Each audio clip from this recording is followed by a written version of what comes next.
Hello, I'm Gabriel Cunningham. And the main topic of my presentation in the article I read and wrote about is fractals. The name of the article was Inquiry into Fractals, written by Raymond Segrist. Before we start, I'm wondering, hey, what are these fractals you're talking about? Well, put it simply, fractals are like a never-ending pattern that are made up of repeating shape. Like we can see in this triangle right here, it's made of exactly same triangles, but they're just smaller and they keep repeating and growing and stacking on each other to make the shape we're seeing right here. And to get to the article, the way he starts the article is he starts talking about how fractals can pique interest in high school students because of how their patterns and how they look. Because they look pretty cool, honestly. Can't lie. But he also talks about how they are great to teach about different kind of transformations and patterns as well. And the main bit of the article are three different activities he talks about and basically lays out for you so that you could do them with your classroom. The first one is where you and your students build fractals. Like you give them a set, like the set base pattern. I want to say not pattern, base like picture or like shape. They just build it up with that one repeating, so they have their own giant fractal, whatever shape it makes.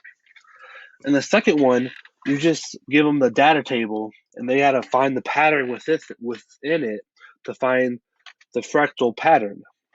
And that's a fun way to get them to learn how to find the pattern, not by just the shape, by they're just getting a data sheet of the table. The third one really just expands on the first one. They're building the fractal again, but this time they're adding different kind of transformations, like different turns, reflections, rotations, different translations. And one of the main things, not the main thing, is like at the very end, is when he talks about how, and he connects it to technology to today, how they can use different computers and different apps and things that can then build fractals within them. And it's a great way for them to learn, just in case they can't really draw them out. I really like that. The way I connected to math history is put it basically is through geometry, just because it's the thing we learned about so much in this class. We learned a lot about the people throughout history and how they have impacted geometry. And fractals, honestly, they do a lot with geometry and patterns, and that's mainly how I connected it to math history. And so, how do I feel about the article? Honestly, I really enjoyed the article. I think it was well written. It holds a lot of useful information. I think it's great and you can use it in your classroom because all the activities are really well made, and you can even do it as a whole investigation to do it with your students.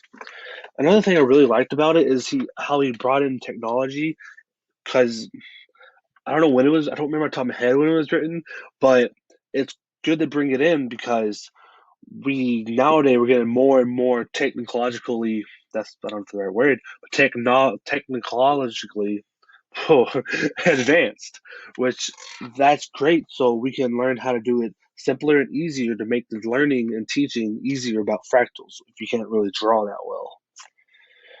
And here's a citation for it for the article with a link, but there will be a link as well in my discussion post that you can just click on, probably simpler for you. Thank you.